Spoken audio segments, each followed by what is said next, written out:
Pac-12 Media Days in Hollywood. I'm Lindsey Thiry for the Los Angeles Times, joined by Clay Helton making his first round as the USC coach. Clay, have to ask how the day is going for you. The lead guy in this situation now.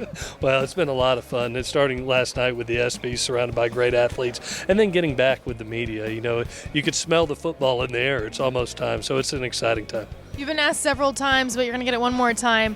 The quarterback situation, obviously Max Brown and Sam Darnold, the competition's going into the fall. When do you anticipate naming a starter? Well, you know, we're going to go about 18 practices into training camp. I've played the position. I've been the coach for the quarterback position. You want to know going into that first game if you're the starter, and your team wants to know. So we'll go about 18 practices. Then about 2 weeks out, you know, prior to that first game, we'll not only name our quarterback starter, but the two deep for all positions, so every kid knows their role. Max is a fourth-year junior. Obviously, Sam's the redshirt freshman. What has Sam done to close that gap and to push Max, and how much of this is about you wanting to create competition? Well, I think a lot of it is both of them played at such a high level in the spring.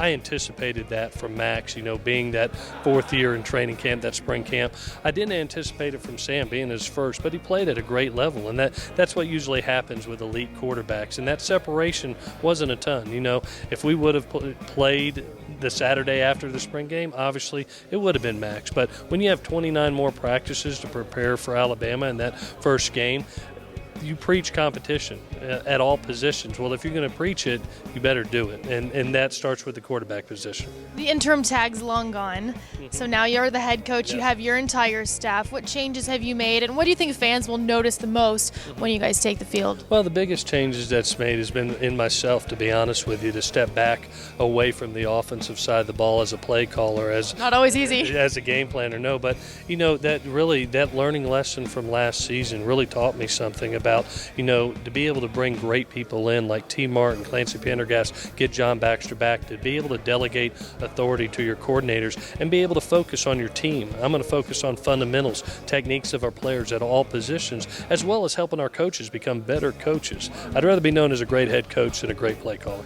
Earlier you mentioned the defensive line being one of the concerns, just the inexperience. How do you get those guys ready as quickly as possible? Well, we're going to put them in as many real-life situations as we can against a very talented offensive line that we think that's as good as anybody in the country. So, and then we're going to help them. You know, one of the things I thought was really important bringing Clancy in was his style of defense, being able to pressure, be able to drop safeties into the defensive front.